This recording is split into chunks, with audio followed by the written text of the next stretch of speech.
Salut tout le monde dans cette troisième séance de la dérivation. Comme vous savez, on a déjà parlé de la dérivabilité et du nombre dérivé en un point fixe. Et on a parlé de la dérivabilité à gauche et à droite en un point, bien sûr quand je parle de la dérivabilité d'une fonction.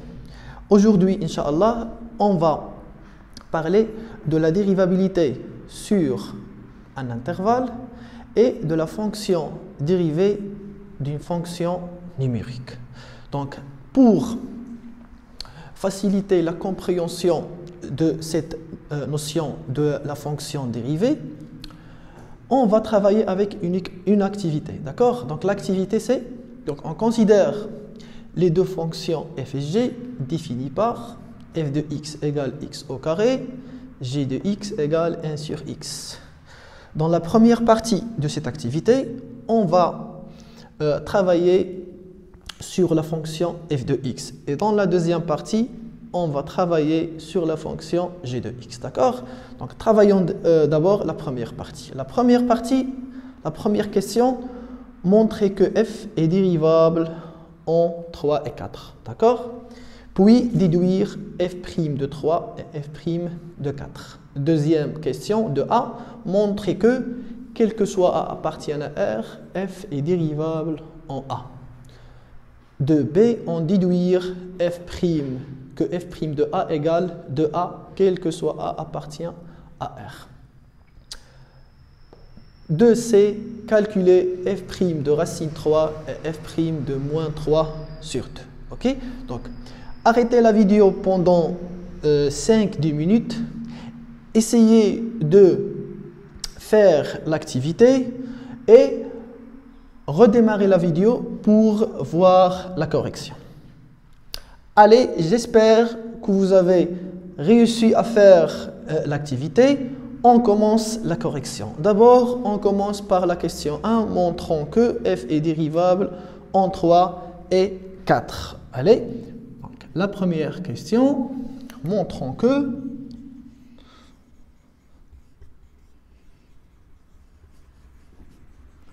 f est dérivable d'abord en 3. Pour cela, on va utiliser la définition de la dérivabilité en un point. C'est-à-dire qu'on va calculer la limite de f de x moins f de 3 sur x moins 3 quand x tend vers 3. Ça égale à la limite. Donc f de x, c'est x au carré moins f de 3. Je remplace par 3 dans l'expression de f de x. Donc f de 3, c'est 3 au carré, c'est 9. Donc x au carré moins 9 sur x moins 3 quand x tend vers 3. D'accord? Je factorise x au carré moins 9 pour ne pas avoir une forme indéterminée. Donc ça égale la limite de x moins 3 facteur x plus 3 sur x moins 3 quand x tend vers 3. D'accord? Je simplifie. Donc x moins 3, x moins 3. Donc, ça égale la limite quand x tend vers 3 de x plus 3. Je remplace, ça égale 3 plus 3. Je substitue x par 3, ça égale 6. 6, bien sûr, appartient à l'ensemble R, un nombre fini. Donc, oui, f est dérivable en 3. En plus de ça, f' de 3 égale 6. D'accord? Puis, on passe à la dérivabilité en point 4. Donc, montrons que f est dérivable en 4. De la même façon, en utilisant la même méthode. Donc, la limite, quand x tend vers 4, de f de x moins f de 4 sur x moins 4 égale.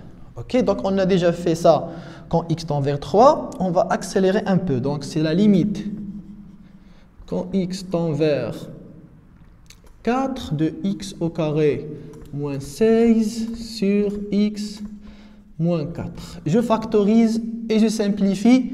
J'aurai la limite quand x tend vers 4 de x plus 4. Donc j'ai fait la même chose que j'ai déjà fait dans le premier exemple. Ça égale 4 plus 4, ça égale 8. D'accord? Donc, on peut dire que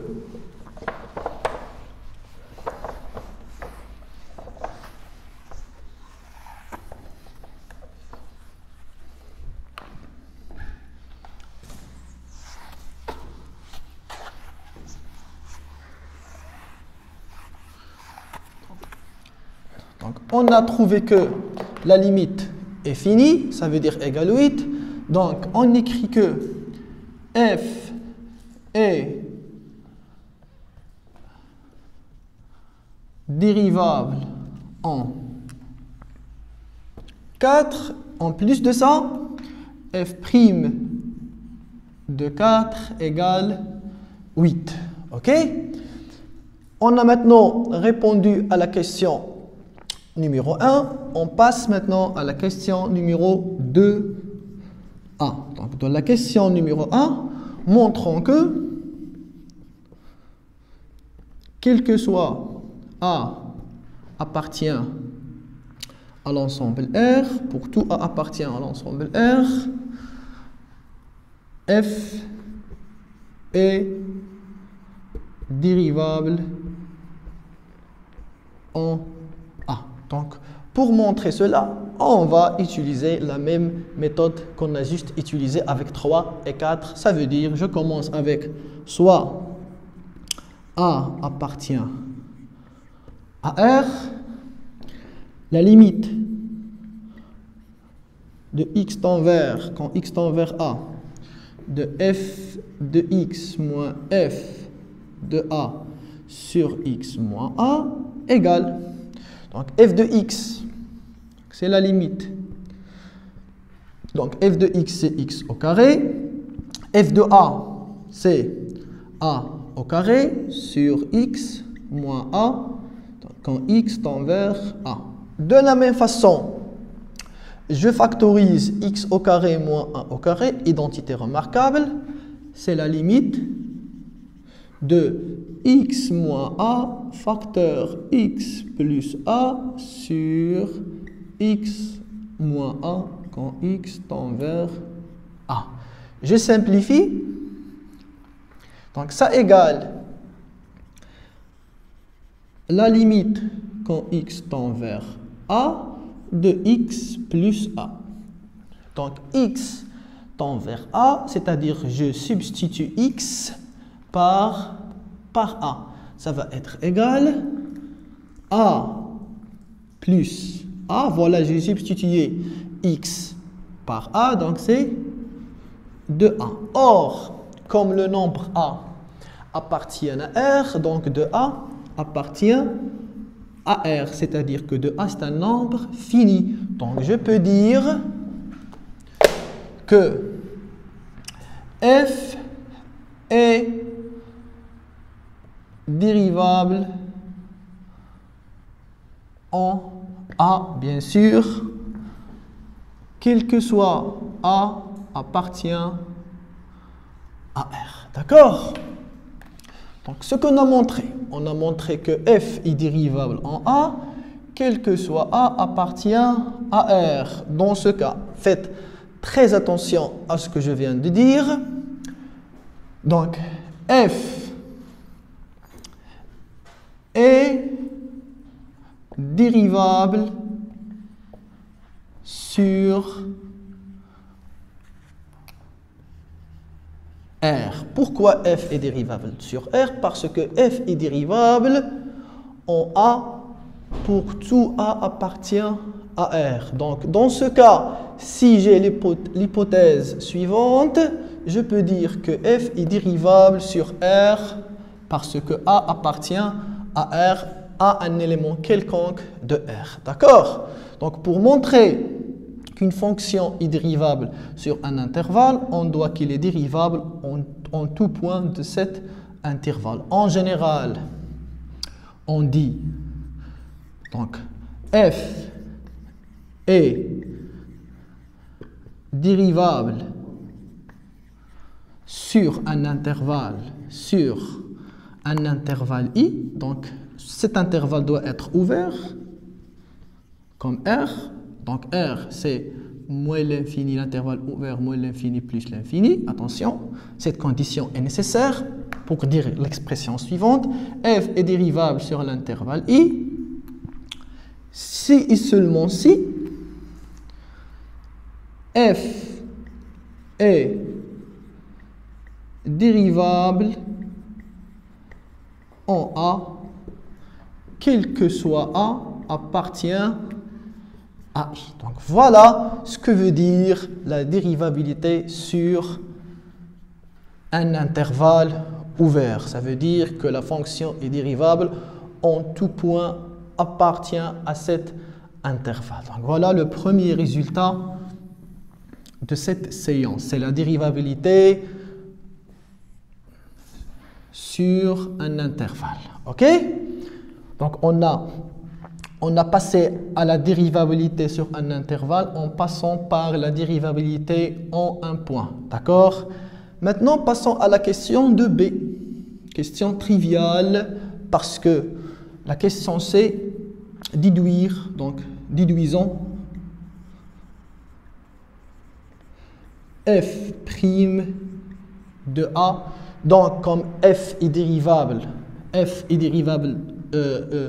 en A, c'est-à-dire que f' de A égale la limite quand x tend vers A de f de x moins f de A sur x moins A. On a déjà calculé ça, c'est de A. D'accord? Tout ça, quel que soit A, appartient à R. OK? Bon, essayons maintenant de synthétiser tout ce qu'on a fait jusqu'à maintenant. OK?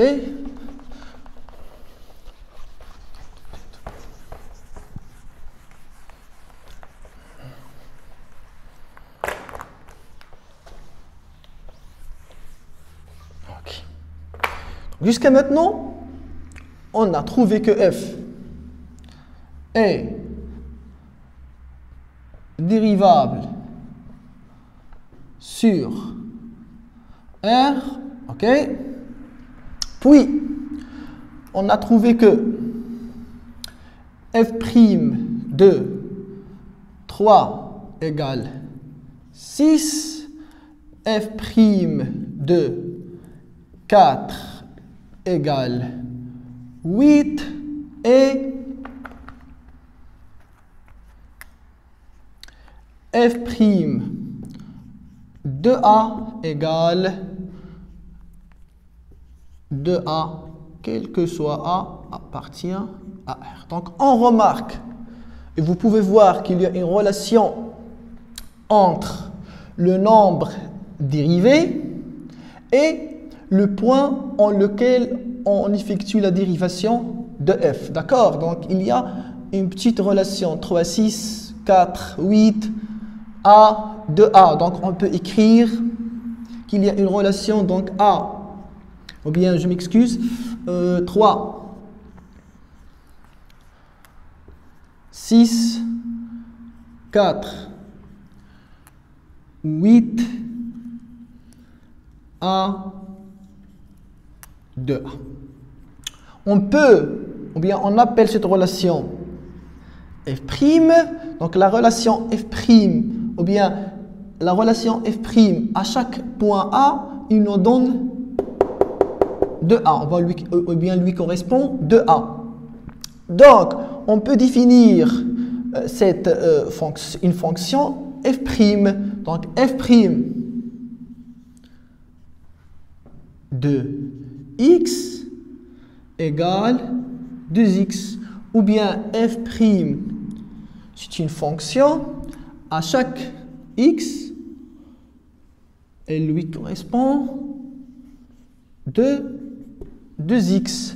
Donc, les x, ces éléments, il appartient à l'ensemble. Attention, il appartient à l'ensemble. Attention, R, d'accord? Donc, les A appartient à R. Donc, cette fonction f' est définie sur R. Donc, il va de R, bien sûr, vers R. Parce que 2x, si x appartient à R, 2x, bien sûr, appartient à R. D'accord? Donc, on appelle cette fonction notée f' par la fonction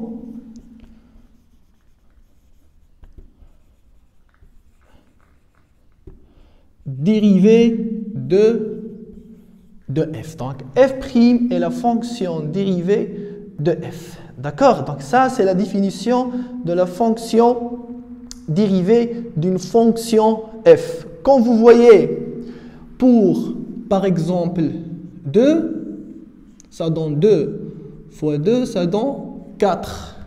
Pour 3, ça donne 2 fois 3 égale 6. D'accord? Pour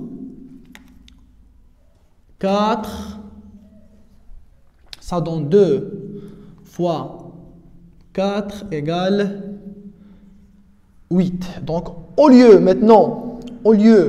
de à chaque fois appliquer la définition, la limite de f de x moins f de 4 sur x moins 4, je peux tout simplement utiliser la fonction dérivée pour calculer le nombre dérivé en un point. Par exemple, passons à la question.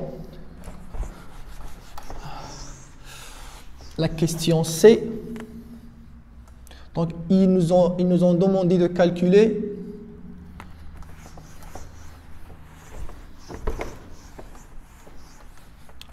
donc calculons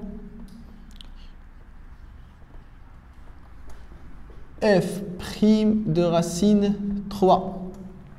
Donc, au lieu d'utiliser la définition, ça veut dire la limite quand x tend vers racine 3 de f de x moins f de racine 3 sur x moins 3, et c'est correct, c'est carrément correct, je peux tout simplement écrire en A f' de x égale 2x. Donc, f' de racine 3 égale 2 fois racine 3 égale 2 racine 3. Voilà, donc ça va nous faciliter le calcul et ça va nous aider à faire beaucoup de choses autres. On va les voir dans la suite du cours. Donc, pour faire une petite synthèse, qu'est-ce qu'on a vu? On a une fonction f définie de R vers R. À chaque x correspond x au carré. On a déterminé la fonction dérivée de f, notée f', qui va de R vers R. Attention, ce n'est pas toujours R vers R, d'accord? C'est un cas particulier concernant notre fonction x correspond x au carré, d'accord? Donc, pour la fonction dérivée, à chaque x correspond 2x, d'accord? Donc, on appelle f' la fonction dérivée de la fonction f. Donc, c'est la fonction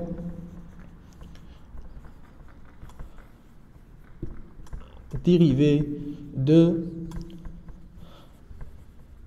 la fonction f. Parfois, pour ne pas oublier de dire ça, Donc, une petite remarque. Donc, on a f de x égale x au carré. On écrit, d'accord, on note. Donc, f' de x égale x au carré prime. C'est une notation pour faciliter le calcul égale du x. Donc, x au carré prime égale du x. On peut écrire ça, c'est correct. D'accord? Allez, on a terminé la première partie de l'activité. On a calculé f' de racine 3. On doit calculer f' de 3 sur 2 de la même façon.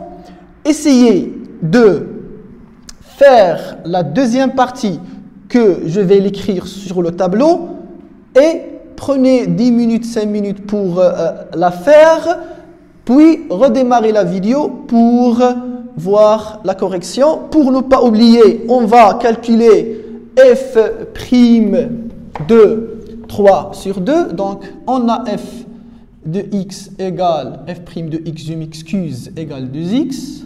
Donc, f' de 3 sur 2 égale 2 fois 3 sur 2, c'est très simple, égale 3. Donc, f' de 3 sur 2 égale 3.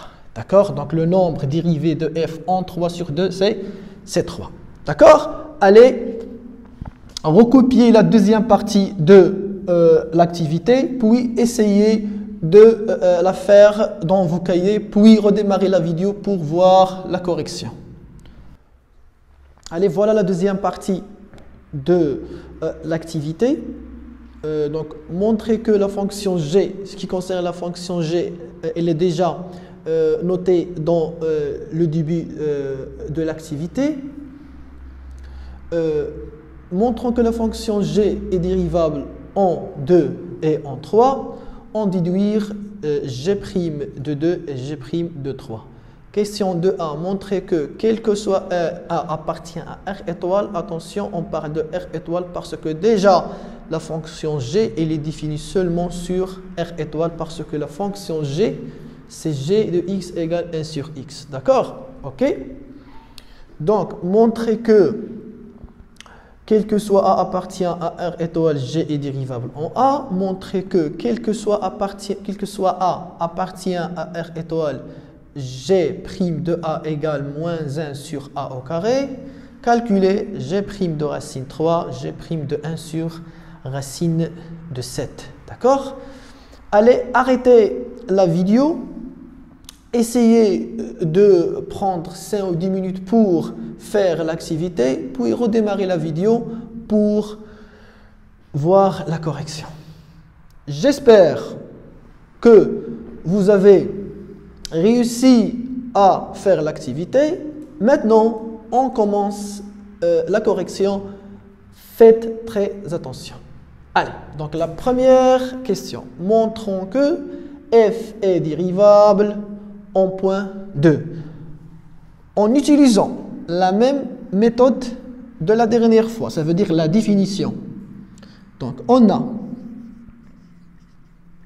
la limite quand x tend vers a de f de x, je m'excuse, de.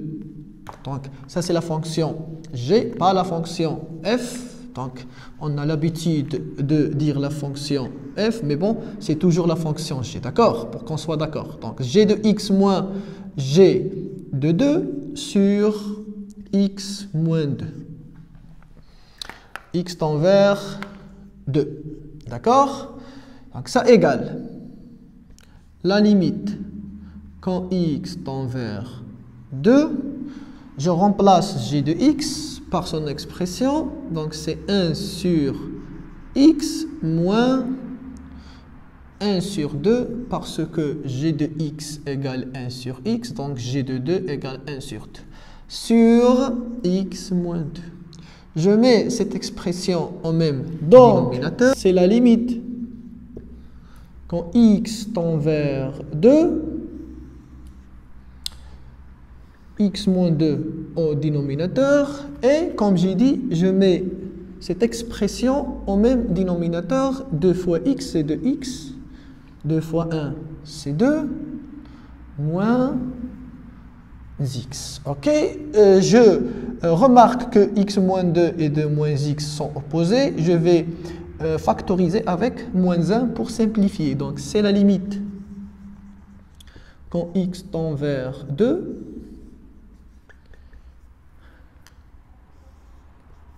comme j'ai dit, je factorise cette expression avec moins 1. Donc, moins facteur x moins 2. Et maintenant, je peux simplifier cette expression avec celle-ci. D'accord? Donc, ça égale la limite quand x tend vers 2 de moins 1 sur 2x avec x tend vers 2. Je substitue x par 2. Je vais avoir moins 1 sur 2 fois 2, c'est moins 1 sur 4. Donc, ça appartient à l'ensemble R, bien sûr. Donc, on dit que la fonction g est dérivable en 2. En plus de ça, g' de 2 égale moins 1 sur 4. Maintenant, montrons que g est dérivable en 3. De la même façon, ok? Comme la dernière fois, on va utiliser la définition de la dérivabilité en un point. Je calcule la limite quand x tend vers 3 de g de x moins g de 3 sur x moins 3. Ça égale la limite quand x tend vers 3 de x moins 3, donc 1 sur x moins 1 sur 3. Ok? Donc, comme le dernier exemple, je mets au même dénominateur, donc c'est 3x. 3 moins x se factorise avec moins 1. Comme la dernière fois, cette limite sera égale à la limite quand x tend vers 3 de 1, je m'excuse, de moins 1 sur 3x. Ok, je substitue x par 3, donc ça égale moins 1 sur 9, appartient à R bien sûr. Donc g est dérivable en 3. En plus de ça, g' de 3 égale moins 1 sur 9. Ok? Je passe à la question 2. C'est la question la plus importante. Ok? Montrons que g est dérivable en A, quel que soit A, appartient à R étoile. D'accord? Donc, soit d'abord A appartient à R étoile. On va utiliser la définition comme juste avant.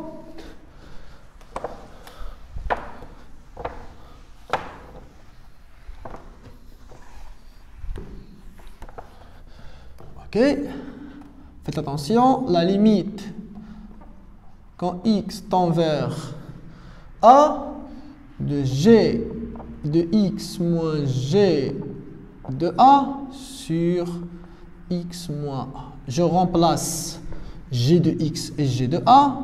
Donc, c'est la limite quand x tend vers A. Donc, g de x, c'est x. Je m'excuse, g de x, c'est 1 sur x moins g de a, c'est 1 sur a, d'accord, sur x moins a.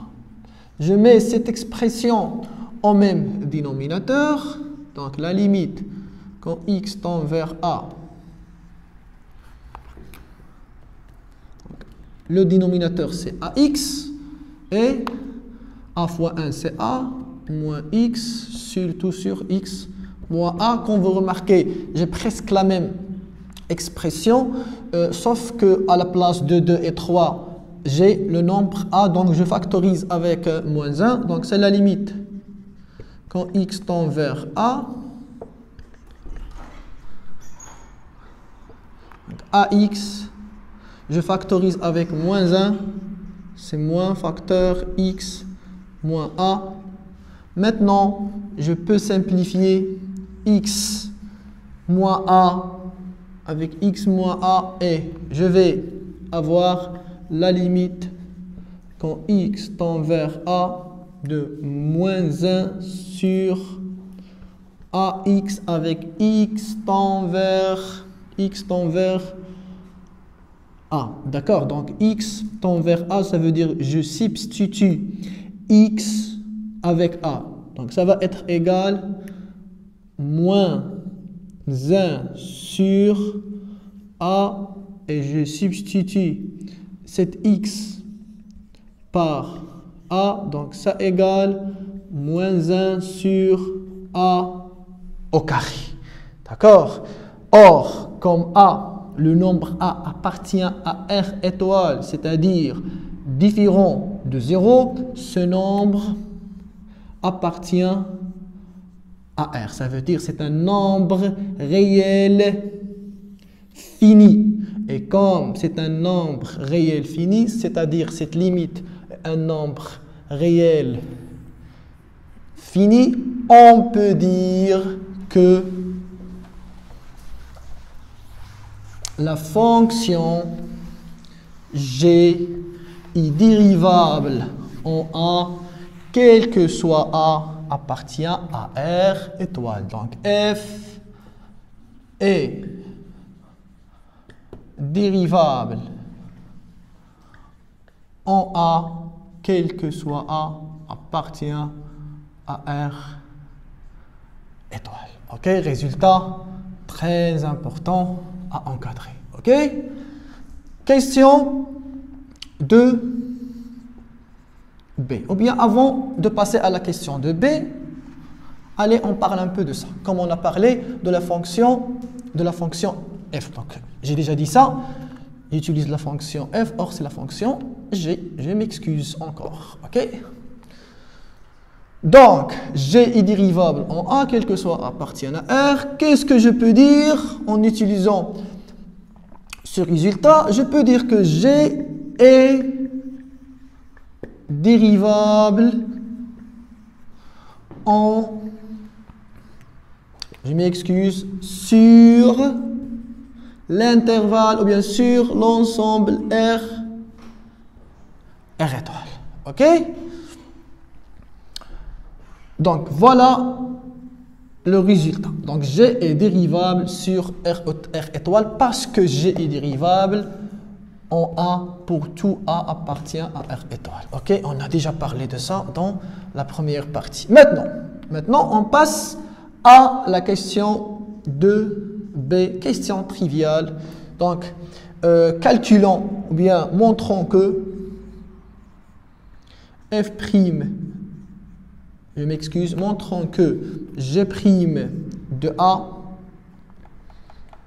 ok, montrons que G' de A égale moins 1 sur A au carré, quel que soit A, appartient bien sûr à R étoile.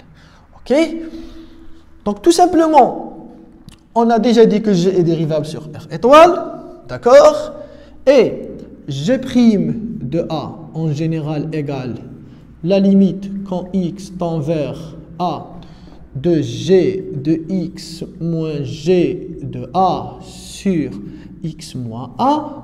On a juste trouvé que cette limite égale moins 1 sur A au carré.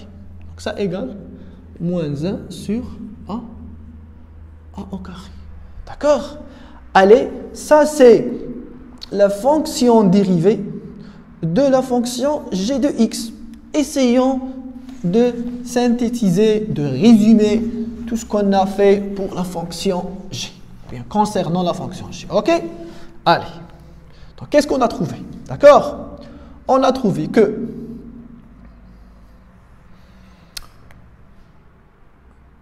ce qui concerne g' de 2 égale moins 1 sur 4. G' de 3 égale moins 1 sur 9. G' de A égale moins 1 sur A au carré, toujours, quel que soit A, appartient à R étoile.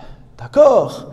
Donc, on peut dire que, sans réexpliquer tout ce qu'on a fait dans la première partie, que la fonction g de x, la fonction g définie de R étoile vers R, c'est la fonction g, attention, pour chaque x correspond 1 sur x.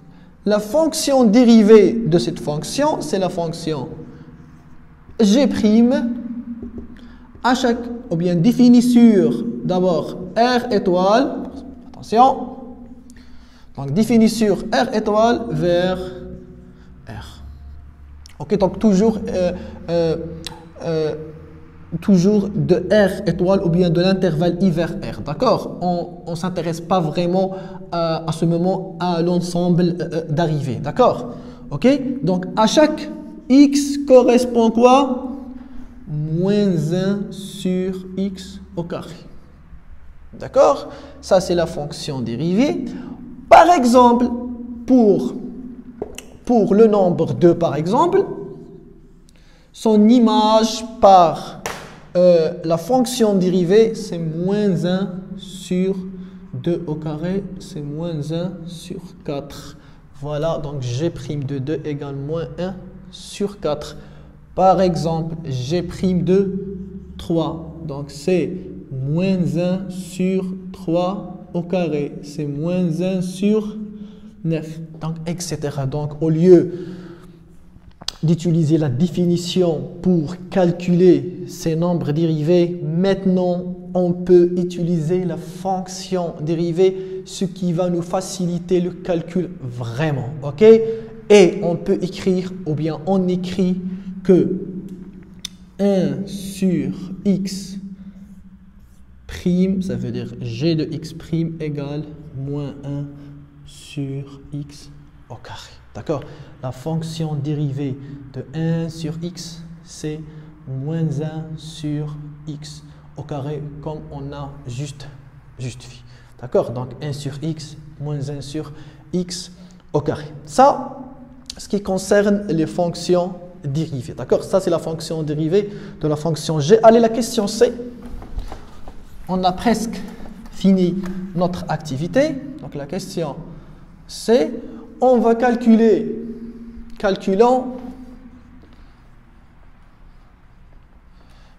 g' de, je pense, racine 3 ou bien racine 5, je ne sais pas. Donc, c'est la même chose. Donc, g' de racine 3, tout simplement, c'est très simple.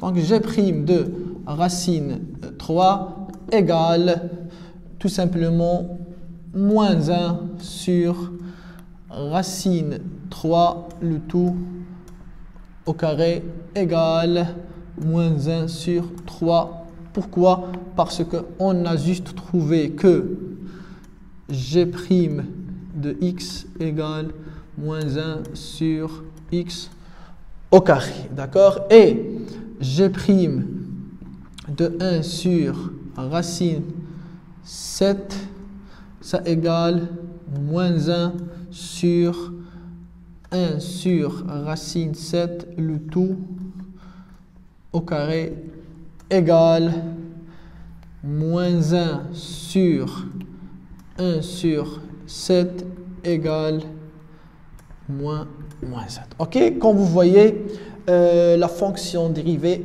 il nous aide vraiment à effectuer un calcul très simple et vite. Ok, maintenant, comme on a parlé des fonctions dérivées, il faut mentionner que à partir de maintenant, pour déterminer les fonctions dérivées, on ne va pas faire tout ce calcul qu'on a juste fait. Ce sont des activités pour comprendre comment on a trouvé les fonctions dérivées. Okay? À la fin de cette vidéo, je vais vous donner un tableau qui contient des fonctions usuelles, ça veut dire fonction cosinus de x, sinus, fonction x à la puissance n, beaucoup de fonctions avec leurs fonctions dérivées. D'accord? Vous n'êtes pas obligé de faire tout ce calcul. Tout ce que vous allez faire, c'est d'apprendre ce tableau par cœur parce qu'il est indispensable. Ça veut dire qu'on doit apprendre, qu'on doit connaître, d'accord, la fonction dérivée de chaque fonction dans le tableau. D'accord? Donc, je vous invite à bien lire ce tableau, à bien apprendre ce tableau que je viens de tracer ici.